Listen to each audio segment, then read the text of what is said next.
2014年から2015年にかけて平和島勢と呼ばれるグループがスマブラ4の大型大会を9回連続で優勝していた。当時スマブラ4初期の競技シーンでは立ち回りが強くかつ投げからの撃墜卓を持っているディディコングやシーク、ゼロスーツサムスといったキャラが環境のトップと言われており、平和島勢もまたそういった立ち回りキャラを操っていた。そんな中、強キャラとは言えない村人を使う一人のプレイヤーが平和島勢の無双時代に終止符を打つことになる。彼の名はラナイ。関西が生んだ史上最高の村人使いだ。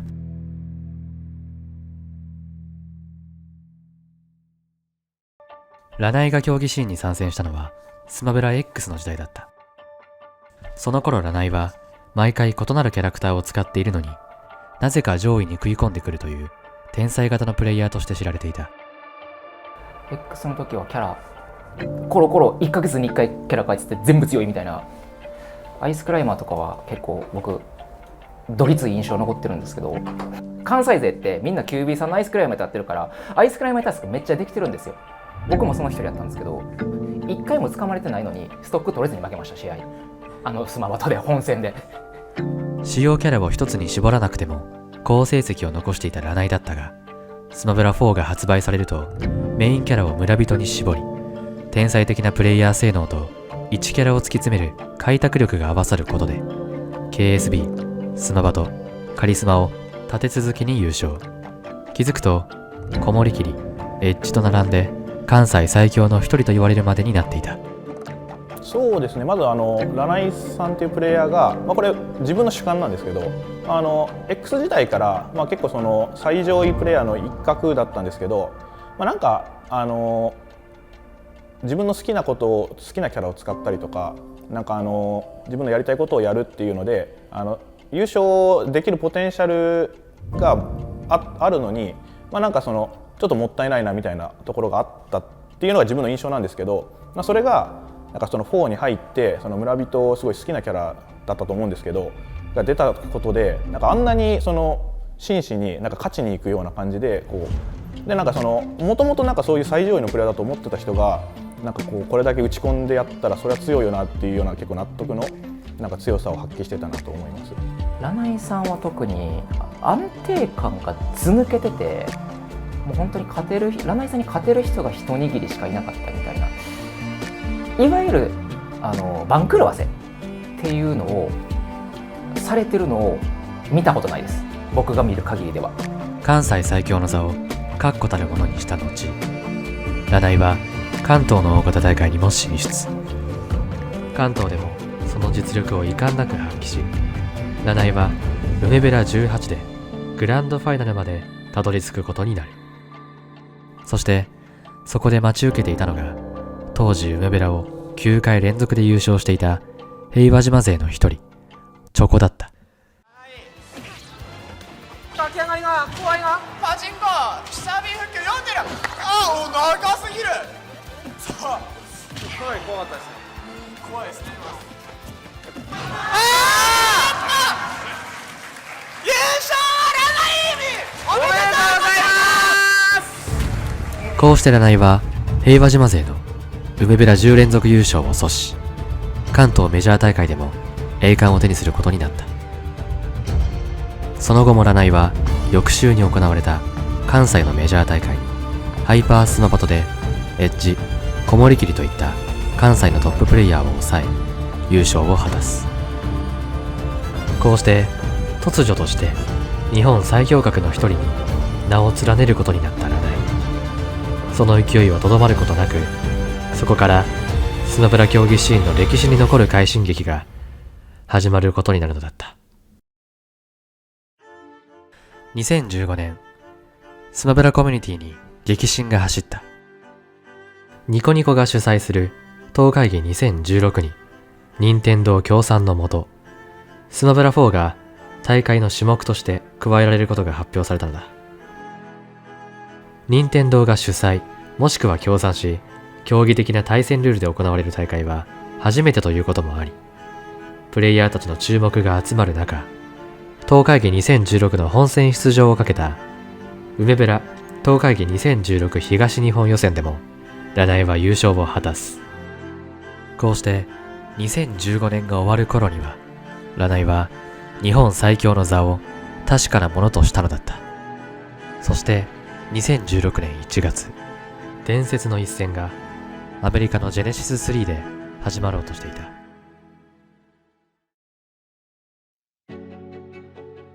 ジェネシスは当時のスノベラシーンにおいては世界大会という位置づけであり、この年も世界中の強豪プレイヤーがジェネシス3に集結。北米からはナイロ、ダバズ、アライ、ボイド、イーサム。日本からはニエトノ、QB、アバダンゴ、アース、ウメキ、コモリキリ、ラナイが参戦した。そんな強豪たちの中でも最も注目されていたのがチリ出身のプレイヤーゼロだった。南米チリで生まれたゼロはスマブラ X から競技シーンに参戦。トッププレイヤーの一人となっていた。その後アメリカに拠点を移し、スマブラ4時代になってから彼は他のプレイヤーを恐れさせるほどの圧倒的な活躍を見せ始める。2014年後半から2015年にかけて56大会連続優勝という大記録を達成。APEX2015 では1セットも落とさない完全勝利を実現するなど、まさに絶対王者と言える存在となっていた。スマホ初期におけるゼロがなんかどれぐらい強いかっていうのは記録を追ってもらうと分かるんですけど、なんかもう本当に圧倒的で、大会に出てもう1回も負けない、誰もなんか勝てないんじゃないかみたいな、そういう強さがあります。圧倒的な強さを誇るゼロをはじめとして世界各国の強豪がひしめく中、ラナイの初めての海外挑戦が始まった。日本で最も勢いのあるプレイヤーの一人であったラナイは、トーナメント開始後、勝者側でマーズ、アライといったトッププレイヤーを立て続けに撃破。トップ8進出に成功する。彼の他に勝者側でトップ8に勝ち進んだのは4、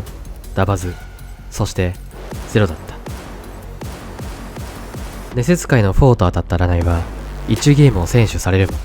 その後3連勝し、勝者側決勝に駒を進める。そして勝者側決勝の舞台で待ち受けていたのは、ダバズを倒して上がってきた世界王者ゼロだった。世界の王者に日本の王者がどれだけ通用するのか、そして最強キャラの一人であったシークに他に使っている強豪プレイヤーがいない中堅キャラである村人がどれだけ戦えるのか。こうしたいくつもの意味で注目が集まる試合となったこのマッチアップは、世界中のプレイヤーが固唾を飲んで見つめる中、ついにスタートする。ラナイというプレイヤーはまだ全世界的に知られてない、かつ村人もバレてない、ゼロ相手でもいけんちゃうかっていう気持ちはみんなが持ってて、ラナイは健闘するが、世界最強の壁はやはり厚い。1ゲーム目はゼロが掴むことになった。続く2ゲーム目もゼロが危なげなく試合を進め、勝利を手にする。やはり日本最強も世界最強プレイヤーと強キャラの組み合わせにはかなわないのかという雰囲気が会場中に漂い始めた。まあ立ち位置には苦しかったと思いますね。やっぱりまずはダウンロードコンテンツのファイターはいないんですけど、とはいえその弱体化前の強キャラたちがいっぱいいたんですよね。シークがつかみから撃墜できます、撃墜チャンスがあります。ディディコングがつかみからリターン高いですみたいなね、ソニックの投げも強くてとかあった中で戦ってたと思うんで、まあ、僕はその環境に精通してたわけじゃないですけど、どっちにしろ苦しかっただろうなとは思うんですよね。負けたら終わりの3戦目、ラナイはなんとか1ゲームをもぎ取ることに成功。ここから息を吹き返す。やっぱり村人ってどっちかというと新キャラアドバンテージがあったのかなっていう目もあったんですよね。僕は対策されてないで勝てたっていう場所があったんじゃないかなっていう目線も僕はあったんですけど、どっちかというとラナイさんが対応していく側、先に取られて追いついていく側だったのがすごい印象的だった気がしますね。その最上位に対して本当にスマブラ力でまくりにいってるっていう感じが。 Or the game, my bad. Oh, and back throw. That's not going to end the stock, though. Tree sapling. Tree is gonna come up invincible from the up B. Trade situation. Zero desperately tries to get back on stage, and up What's tilt, that? and up tilt will. I'm at it. This is 驚異の対応力を見せたラナイは4ゲーム目にも勝利。絶対王者ゼロを海外初挑戦の村人使いが倒すかもしれないという展開に、会場のボルテージは最高潮に。決着は5ゲーム目まで持ち越された。 Oprah. We are seeing. 試合が始まるとゼロシークが先制。ラナイも負けじとすかさず撃墜して追いつく。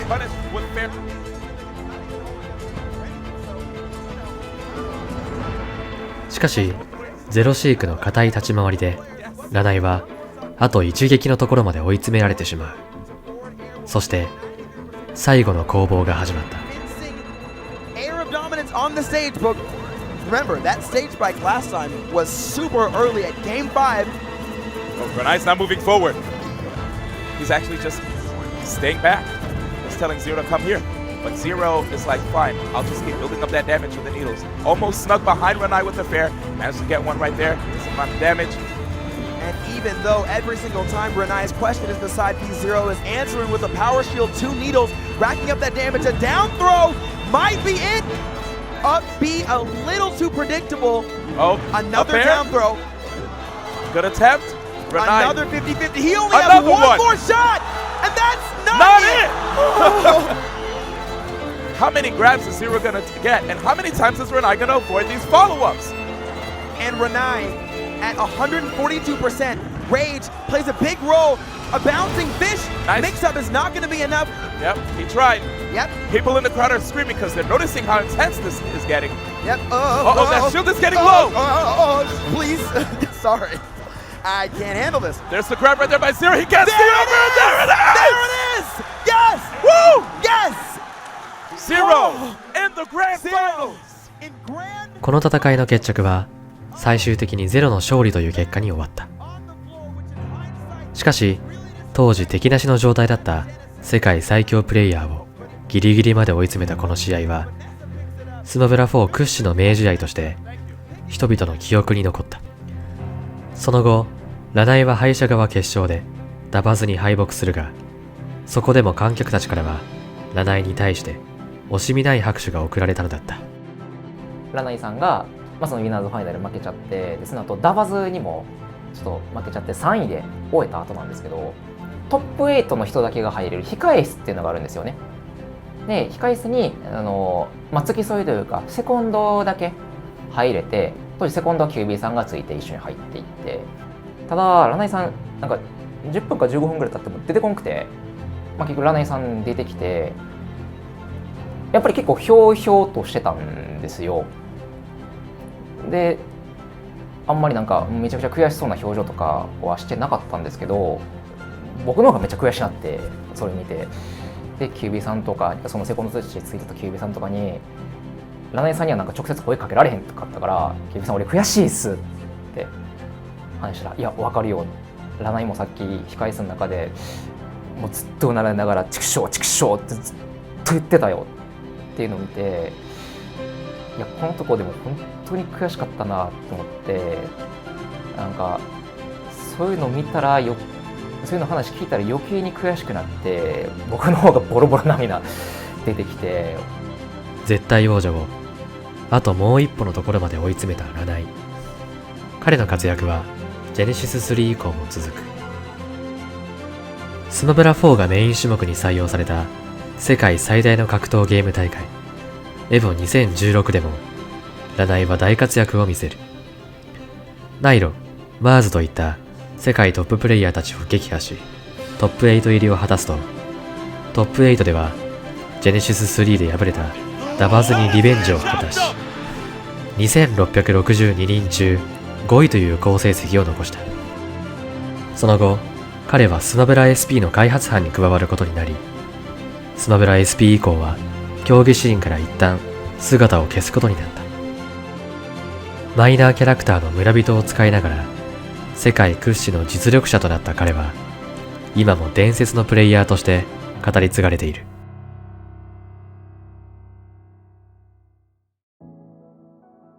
七井が関西から世界へと